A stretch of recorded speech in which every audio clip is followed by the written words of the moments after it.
કબાટ ખુલે એ પહેલા જ કેદારનાથ ધામ ફૂલોથી સજી ઉઠ્યું। 2 મેથી ખુલશે દેવાધિદેવના દર્શન માટેના દ્વાર।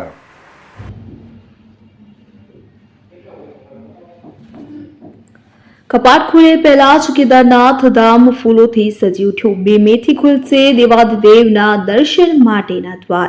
લાખો હિન્દુઓની આસ્થાનું ધામ એટલે કે કેદારનાથના કપાટ દર્શન માટે આગામી 2 મેના રોજથી ખુલવાના છે। ત્યારે તે પહેલા ત્યાં તડામાર તૈયારીઓ ચાલી રહી છે। ઉત્તરાખંડમાં તૈયારીઓ ચાલી રહી છે। ઉત્તરાખંડના મુખ્યમંત્રી પુષ્કરસિંહ ધામીએ આ અંગે ટ્વીટ કરીને માહિતી આપી છે। હિન્દુઓમાં ચારધામ યાત્રાનું ખૂબ મહત્વ છે।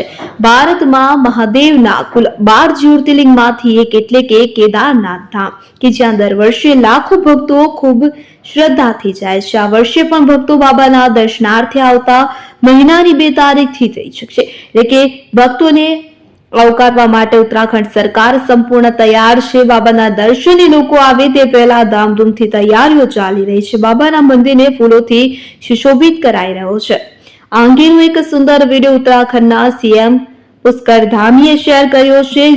જોઈ લો વિડીયોની એક ઝલક। બાબા આજે કેદારનાથ ધામ માટે રવાના થશે। 28 એપ્રિલના રોજ બાબા કેદારનાથની ડોલી યાત્રા તેમજ ઓમકારેશ્વર મંદિર ઓખીમઠથી કેદારનાથ ધામ માટે રવાના થશે। 2 મેના રોજ ભગવાન કેદારનાથના દરવાજા સામાન્ય ભક્તોના દર્શન માટે ખોલવામાં આવશે। આ વખતે કેદારનાથ ધામમાં યાત્રાળુઓને લાંબી કતારમાં ઉભા રહેવાથી બચાવવા માટે ટોકન સિસ્ટમ લાગુ કરવામાં આવશે। યાત્રાળુઓ ટોકનમાં આપેલ સમય અનુસાર જ દર્શન કરી શકશે। ઉપરાંત મુસાફરોને ઠંડીથી બચાવવા માટે મંદિરમાં અને ટ્રેકિંગ રૂટ પર વરસાદી આશ્રય સ્થાનો પણ બનાવવામાં આવ્યા છે।